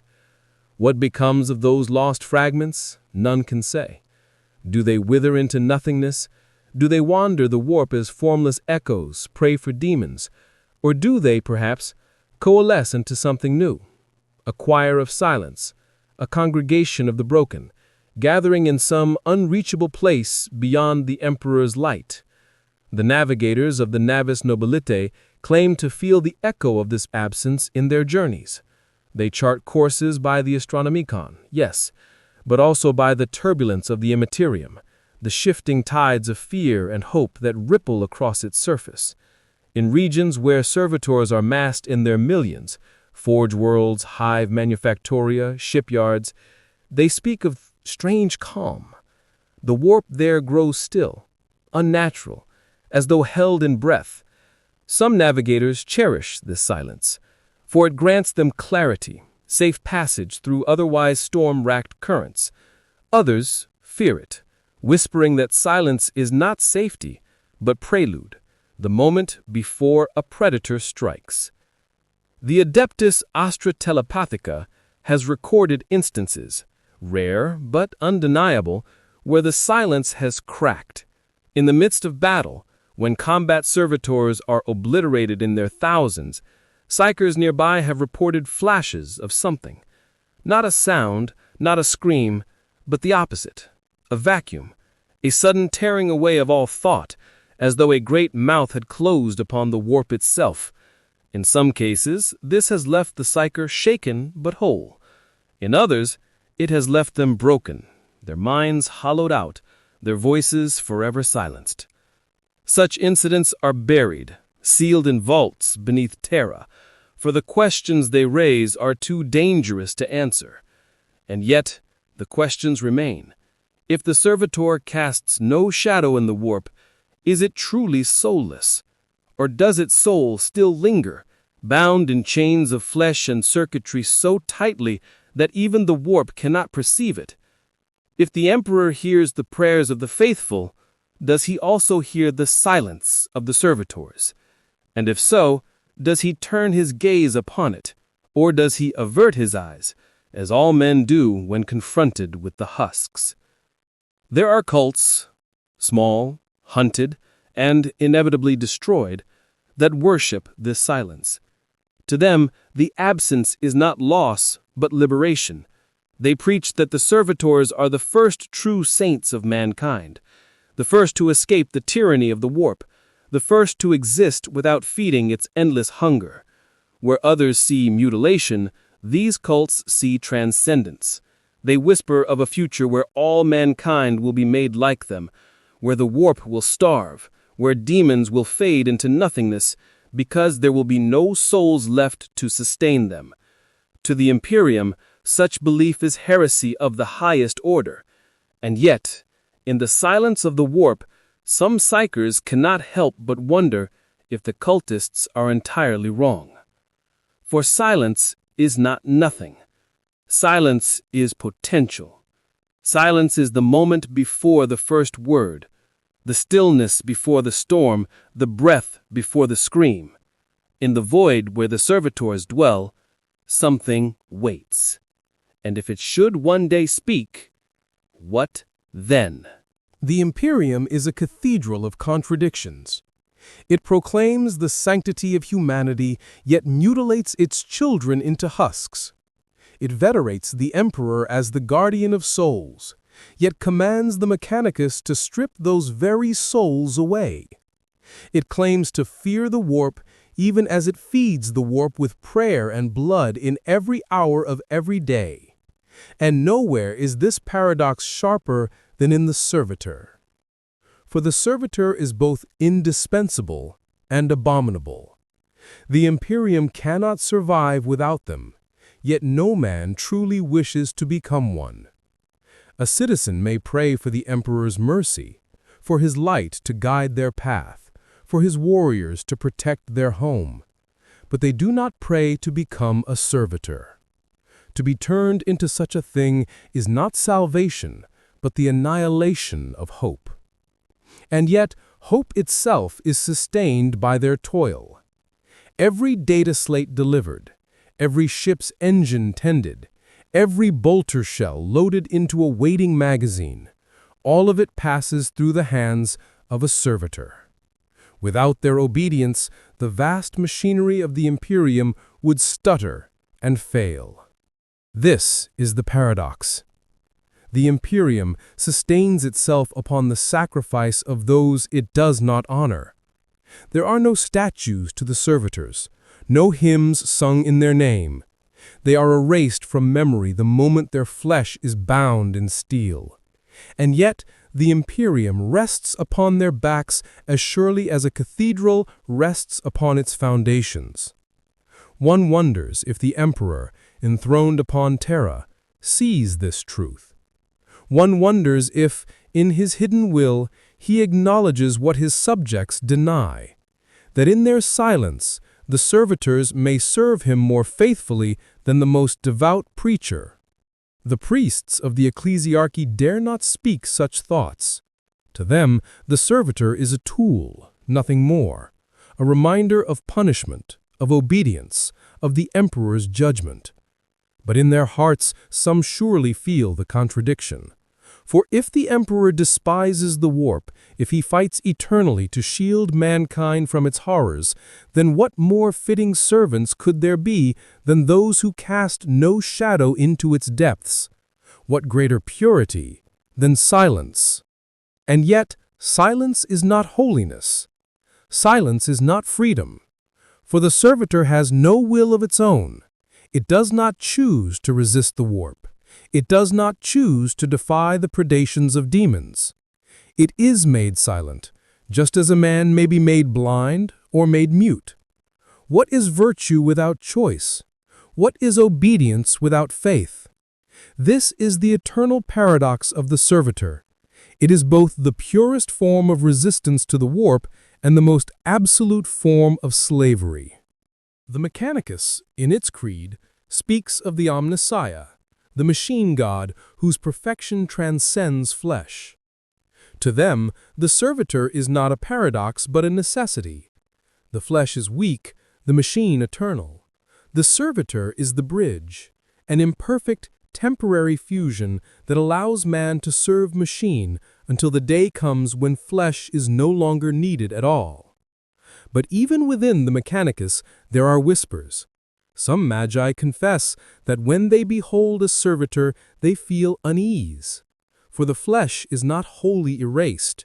The human features remain. Eyes that once saw, lips that once spoke, hands that once held a child or a lover. They are reminders that the machine has not yet triumphed, that the flesh lingers as a scar, a ghost, a memory. Thus the servitor embodies not only paradox, but also prophecy. Perhaps it is a vision of the future. Mankind shackled into silence, freed from the warp, but stripped of self. Or perhaps it is a warning, a glimpse of damnation that shows the cost of surrendering too much in the name of survival. In this way, the servitor is not only a tool of the Imperium, but also its mirror. To gaze upon it is to see what the Imperium may one day become: vast, tireless, silent, without soul. And yet the Imperium endures. The Emperor endures. And in the endless night of the galaxy, so too do the servitors endure, chained to eternity by gears and wire. Their paradox is never resolved, for it cannot be. The Imperium does not seek resolution, it seeks survival. The paradox is part of its nature, as inevitable as the turning of the stars. And so the servitors continue, their silence echoing through the warp, their flesh bound in steel, their humanity forgotten. They are the eternal paradox, soulless saints, damned angels, broken foundations that hold up a galaxy built upon ruin. Perhaps that, in the end, is what makes them most human of all. There are truths in the Imperium, and there are lies. And there are the spaces between them where rumor takes root and grows into faith. In those shadowed places, myths are born, not sanctioned by the ecclesiarchy, not recorded in the archives of the administratum, but whispered in vox-lit corners, in the candlelight of hive shrines, in the secret gatherings of those too frightened to speak openly. Servitors, though regarded by most as nothing more than tools, are not immune to myth. Indeed, their silence may be the greatest seedbed of superstition, for where there is absence, the human mind invents meaning. Among the faithful, some believe that the servitor's silence is proof of their hidden sainthood. To these believers, the absence of a soul in the warp is not mutilation, but proof of ascension. They whisper that the Emperor has already claimed them, that when the flesh is broken and the mind erased, the soul is lifted into his light before the body begins its endless toil. The machine, they say, is but a husk left behind, an empty vessel running on echoes of thought, while the true essence of the person rests forever at the Emperor's side. Such ideas are heresy in the eyes of the ecclesiarchy, which insists that servitors are nothing more than what they appear to be: punishment, utility, warning.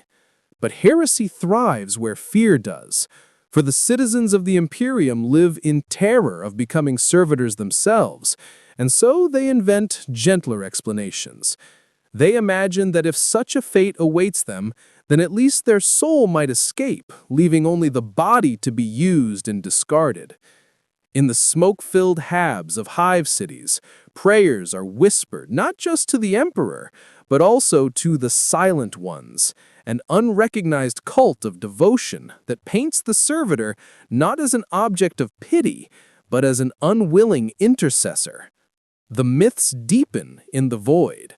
On imperial ships, where servitors operate in the thousands, sailors and junior officers alike speak of the silent choir. They claimed that when a ship passes into the immaterium, the absence of the servitors creates a strange shield, a zone of quiet in the warp. In that quiet, demons cannot see as clearly, and whispers of corruption lose their grip. To those who believe, the servitors are not just machinery, but the ship's true protectors, holding back horrors without ever raising a hand or a weapon. Others, however, tell darker tales. They say that the servitors do not ascend, but descend, that their silence is not proof of salvation, but proof of damnation. Their souls, if souls they still possess, are devoured not by demons, but by the very process that remakes them. The mechanicist may speak of augmetics and circuitry, but what if those are but tools for something deeper? What if the machine does not merely silence the soul, but consume it? Some whisper that the machine god himself feeds upon the essence of the servitors, sustaining his unknowable will in ways flesh cannot comprehend. There are also those who tell of the Black Silence, a myth known only in the hushed tones of frontier shrines and forgotten data crypts. It is said that in some forgotten age, a legion of servitors were destroyed at once, obliterated in a cataclysm that tore their husks into dust. For a moment, the warp screamed with silence, a silence so vast that it was felt across a dozen systems. Astropaths lost their voices, navigators bled from their third eyes, and even demons recoiled as though struck by a blade of absence. To this day, some fear that if enough servitors are destroyed at once, the silence will swell again, this time not as a wound, but as a tide, drowning even the Emperor's light. And still the myths multiply, for myths are not bound by truth, they are bound only by need. The Imperium is built on faith, and where there is fear, faith invents its own answers. To some, servitors are martyrs, their souls freed before the blade falls. To others, they are prisoners chained beyond the flesh. To still others, they're omens, heralds of a future when silence will reign, not just in the warp, but in every living heart. And perhaps, in some way, all of these myths are true. Not every prayer spoken within the Imperium is sanctioned. Across the stars, there are liturgies whispered by trembling lips in candlelit alcoves, verses never carved into the walls of cathedrals, chants never thundered by choirs. These are the prayers of the hidden, of the desperate, of those who seek comfort where the ecclesiarchy offers none. Among these secret traditions lies a body of texts and verses sometimes called the lost liturgies of the silent, devoted not to saints or martyrs, but to servitors. The earliest fragments are said to have appeared on hive worlds, scratched into the stone walls of hab-block stairwells and manufactorum tunnels. They do not read like rebellion, but like lamentations. O Emperor, shelter the silent ones, who toil without voice, who bleed without name, one inscription reads, its letters crude but steady. Another, carved into the metal door of a forgotten shrine, prays, "May their souls rest in your light, though their bodies are chained in darkness." To the uninitiated, such words may seem harmless, even reverent, but to the ecclesiarchy they are corruption, for they grant dignity where doctrine insists there is none. The silent cults are not unified. They are small, scattered, transient, often destroyed before their prayers can spread. But their liturgies are remarkably similar, as if drawn from a common wellspring. Some scholars, though careful never to name themselves openly, suspect that the very silence of the servitors shapes these words in the minds of men, that the absence left in the warp compels thought to fill it, that in the void where no soul is seen, mortals cannot help but imagine meaning. The priests of the ecclesiarchy would call this superstition, or worse, the whisper of daemons. But there are those who ask, if daemons feast upon voices, why should they inspire silence? The liturgies take many forms. Some are spoken in shrines before crude icons of cog and chain. Others are sung as hymns beneath the din of machinery, disguised as work songs but carrying hidden meaning in their rhythms. In the hive world of Grelia, a cycle of hymns, known as the Canticles of the Shorn, endured for nearly a century. Each verse was dedicated to a different type of servitor: scribe, laborer, combat thrall, naming them as saints of endurance, their mutilations turned into holy symbols. Blessed is the hand that holds no quill, yet writes the emperor's will, one hymn began. When discovered, the entire sect was burned alive within their manufactorum, their ashes scattered into the winds. Yet the hymn's words are still whispered, encoded into the work chants of Grelia's factories. On void ships, the liturgies are stranger still. In the long dark between stars, sailors have been known to recite prayers to the servitors who maintain the plasma conduits and the vox relays. They believe that if the silent ones are honored, they will not falter in their labors, and the ship will pass safely through the warp. Captains and commissars denounce such rituals as rank superstition, but they rarely stamp them out entirely. For when the Gellerfield shudders and the warp claws at the hull, even the most rational officer finds themselves whispering anything that might hold the dark at bay. The Inquisition has on rare occasions taken note. Certain Ordo Hereticus dossiers speak of the cult of the shorn tongue, a sect uncovered on Vathros Prime that claimed the emperor himself had commanded the creation of servitors as a hidden plan of salvation. According to seized manuscripts, the cult believed that the emperor was not merely preserving mankind against the warp, but preparing it for a future beyond it. By silencing souls through servitor creation, he was slowly starving the immaterium, draining the daemons of their prey and forging a humanity that would one day exist without the warp at all. To the ecclesiarchy, such doctrine was blasphemy. To the Inquisition, it was dangerous. The cult was annihilated in fire, its manuscripts destroyed. Yet some fragments survived, whispered into the ears of pilgrims, hidden in data slates, carried on the lips of those who refused to forget. The ecclesiarchy fights these liturgies with fire and steel. Temples are razed, purges are heretics, and sermons thunder endlessly that servitors are nothing more than tools, reminders of the emperor's judgment upon those who falter. But the suppression only strengthens the myth.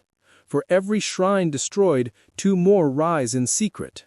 For every hymn silenced, another is sung in a manufactorum where no priest dares to tread. There is a paradox here, one as eternal as the servitors themselves. The more the Imperium denies their dignity, the more mankind invents it. The more silence they exude, the more voices speak for them.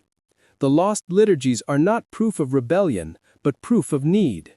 In a galaxy where death is everywhere and hope is scarce, the people of the Imperium cannot accept that their loved ones are stripped to nothing. They cannot accept that a fate worse than death is simply a void. And so they give it meaning. The ecclesiarchy calls this heresy. The people call it mercy. And somewhere in the spaces between, the myths endure. If myths are born in whispers, then prophecies are forged in screams. Not screams of sound, but of vision. Those terrible flashes of foresight that sear themselves into the minds of psychers, astropaths, and navigators who stare too long into the immaterium. And in the long chronicles of such visions, the silence of the servitors appears again and again, like a shadow that cannot be banished. Astropaths are the first to speak of it. Bound together across the stars by their psychic choir, they feel the pulse of humanity's collective soul. They feel its fear, its devotion, its endless agony. Yet amid those tides, some report blank spaces, regions where voices vanish, not drowned by noise, but erased altogether. Often, these coincide with forge worlds or shipyards where millions of servitors toil. To the choir, the silence is unbearable. Some astropaths describe it as standing in a cathedral where one expects hymns only to find the echo of absence pressing against the ears until madness follows. Others insist the silence is not empty, but waiting. One recorded prophecy, smuggled from the archives of Terra before its keeper was executed, spoke of the choir that does not sing, and warned that one day its silence would swell into a voice louder than any hymn of man. Navigators, too, carry their warnings.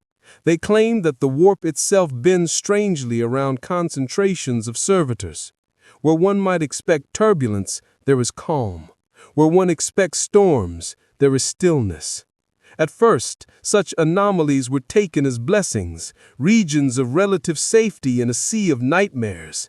But some navigators tell of journeys through these zones where the silence grew so complete that the Astronomicon itself dimmed, its holy light veiled as if by a shroud. To lose sight of the Astronomicon is to lose sight of the Emperor, and to lose sight of the Emperor is to risk drifting into damnation. And so, what was once a gift became a terror. They whisper of future nights when entire fleets will vanish, not into storms of demons, but into the silence of their own making, swallowed by the absence of their servitors. Among the Ordo Exynos, there are fragments of a darker prophecy recorded from the lips of a captured alien seer. This Xenos, its body failing after interrogation, spoke in a voice not its own. Your husks gnaw at the sea, they leave wounds, and from wounds come rot. Beware the feast of silence. The record was purged, the seer incinerated, but the phrase feast of silence has lingered in inquisitorial margins, a ghost that will not leave the page. On certain death worlds, where the warp storms rage with particular violence, there are shamans who tell of the black silence, a time yet to come when the warp will starve.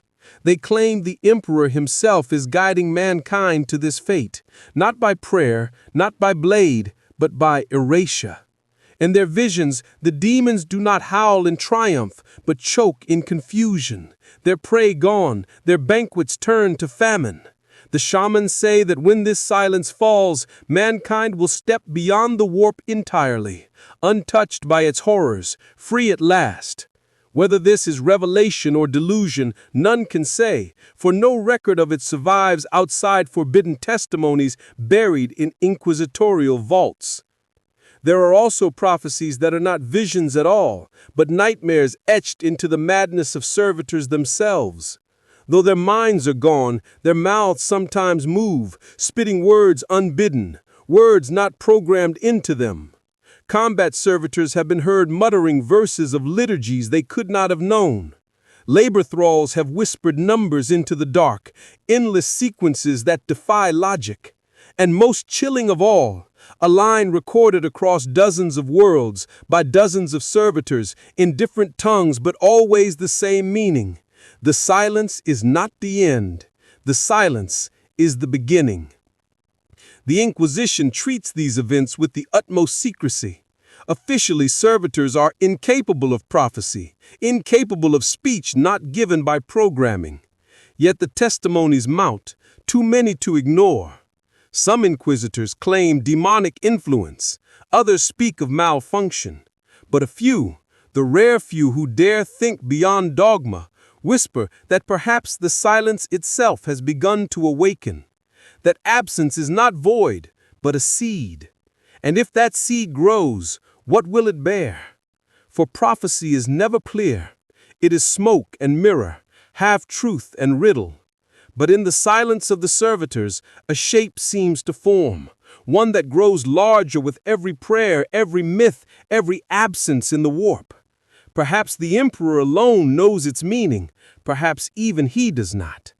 And so the silent prophecies linger, never written into liturgy, never spoken in the halls of power, but alive in the vox-lit corners of the Imperium. To some, they promise redemption. To others, damnation. To all, they promise change. And in a galaxy where change is more feared than death, that is prophecy enough. In the labyrinth of imperial faith, where every prayer is bound by ritual and every heresy punished by flame, the myths of servitors remain a shadowed thread. They whisper of silence, of prophecy, of futures both luminous and dark. And yet, when the tales are woven together, They converge on a single question. Are the servitors the curse of humanity or its redemption? The ecclesiarchy would have one answer. To them, servitors are the exemplars of obedience, the living proof that flesh must be broken before it can serve. They cite their silence as holiness, a mirror of the emperor's own great patience. Every servitor that labors in a forge or dies on a battlefield is, to them, an offering of uncomplaining devotion. Redemption lies in service, and service lies in silence. Anything beyond that is heresy. To ascribe prophecy or hidden purpose to a servitor is to question the will of the emperor, and that cannot be permitted. For the faithful, there is no ambiguity. Servitors are redemption incarnate, stripped of self so they may act as perfect vessels of the divine. Yet there are others who whisper that the ecclesiarchy blinds itself. The Mechanicus sees servitors differently, not as saints of silence, but as tools perfected by the machine god. To them, the servitor's worth lies not in its redemption, but in its utility. Its silence is not holy, but necessary. It prevents error, prevents rebellion, prevents deviation from the perfection of function. Redemption in their creed is found not in silence, but in efficiency. But even among the tech priests, there are those who fear the creeping myths. For if servitors are more than tools, if their silence harbors something beyond programming, then it threatens the very logic of the omniscia's faith, and in that threat, some detect damnation. The Inquisition walks a sharper edge still. Within its shadowed chambers, inquisitors have compiled every myth, every prophecy, every testimony of strange silence. To some, the servitors are a time bomb waiting to awaken, a mass of husks whose quietude hides a deeper horror. If the myths are true, if the silence is a seed, then it could bloom into a rebellion not of fire and blood, but of erasure. Whole sectors could fall into silence, their populations consumed by a void that feeds not on flesh, but on meaning itself. This, they argue, is the purest form of damnation, to be unmade not by the claws of demons, but by the silence of one's own creation. But there are others within the Inquisition who dared to think otherwise. They argue that silence may not be death, but transcendence, that in the mindless obedience of servitors lies a template for mankind's escape from the warp. For demons feed upon thought, upon desire, upon the endless screams of mortal minds. What then would happen if mankind no longer screamed? If its desires were stilled, its thoughts erased, its prayers spoken not as yearning, but as empty function? Could the warp itself collapse, starved of the psychic feast that sustains it? Could silence become salvation? These inquisitors, few though they are, see in the servitors not damnation, but the outline of a future where mankind rises beyond the warp's tyranny, not by strength of will, but by absence of will. To the common citizen of the Imperium, such debates are meaningless. For them, redemption and damnation are not abstract concepts, but daily companions. They see servitors as background, as machines of flesh and metal that keep the endless gears of the Imperium grinding forward. Yet even here, in the gutter prayers and night whispers, the myths take root. Some believe servitors are the souls of the damned, bound forever to labor as punishment for sins too great for fire. Others believe they are the purest souls of all, chosen for silence because they have already been redeemed. And some, too broken to hope, believe that in death they will become servitors, and in becoming servitors will at last be free of the endless agony of choice. Redemption or damnation, perhaps the truth is both. Perhaps silence is not the answer, but the question itself. The Servitor embodies the paradox of the Imperium, that to survive, one must surrender, that to be holy, one must be broken, that to be saved, one must first be stripped of the self. Whether this paradox leads to salvation or ruin is a secret no myth can answer. And so the myths persist, not as certainty, but as haunting possibility. For in every forge where a servitor bends, in every battlefield where one falls, in every void where silence deepens, the question echoes still.